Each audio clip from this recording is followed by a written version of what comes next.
Sanjay theatre తొక్కిసలాట కేసులో అల్లు అర్జున్ ని మరింతగా ఇరికించేందుకు అతనికి హైకోర్టు మంజూరు చేసిన బెయిల్ రద్దు చేసే అవకాశంగా పోలీసులు ప్రయత్నిస్తున్నట్టు తెలుస్తుంది. పోలీసులు ఇప్పటి వరకు వాళ్ళు ఒక వీడియో రిలీజ్ చేశారు. తర్వాత పోలీసు సంఘం పేరుతో ఒక ప్రెస్ మీట్ పెట్టారు. తర్వాత రేవంత్ రెడ్డి ఈ కేసుకు సంబంధించి పోలీసులు ఇచ్చిన సమాచారంతో అసెంబ్లీలో మాట్లాడారు. దానికి కౌంటర్గా అల్లు అర్జున్ ఒక ప్రెస్ మీట్ పెట్టారు.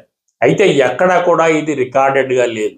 కోర్టుకి ఈ ప్రెస్ మీట్లు, ఈ అసెంబ్లీలో మాట్లాడినవి, పోలీస్ సంఘం ప్రెస్ మీట్లో చెప్పినవి ఆధారాలు కావు. వాటిని కోర్టు పరిగణలో తీసుకోదు.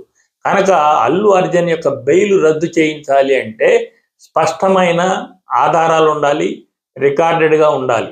సో అందుకని పోలీసులు ఇప్పటి వరకు జరిగిన సంఘటనకు సంబంధించి నిన్న ఈరోజు మరింత సమాచారాన్ని, మరిన్ని ఆధారాలని సేకరించారు. అంతేకాకుండా అల్లు అర్జున్కి నోటీస్ ఇచ్చారు. రేపు ఉదయం 11 గంటలకి చిక్కడపల్లి పోలీస్ స్టేషన్కి వచ్చి విచారణకు సహకరించాలి అని. ముందే హైకోర్టు అల్లు అర్జున్కి బెయిల్ ఇచ్చినప్పుడే పోలీసు విచారణకు సహకరించాలని చెప్పేసి జడ్జి సూచించారు. కనుక దీన్ని బేస్ చేసుకొని పోలీసులు ఆయనకు నోటీసులు ఇచ్చారు.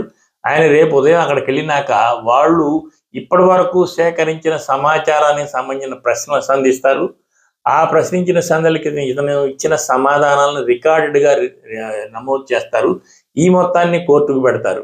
ఈ మొత్తం కూడా అల్లు అర్జున్కి మంజూరైన బెయిల్ రద్దు చేసే విధంగా పోలీసులు ఫ్రేమ్ చేస్తారు. అందుకోసం వాళ్ళు తీవ్రంగా ప్రయత్నిస్తున్నారు.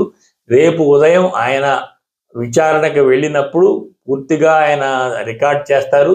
లేదా ఇంకేదన్నా కేసులో తిరిగి అరెస్ట్ చేసే అవకాశం ఉందా అనే సందేహాలు కూడా కొంతమంది వ్యక్తం చేస్తున్నారు.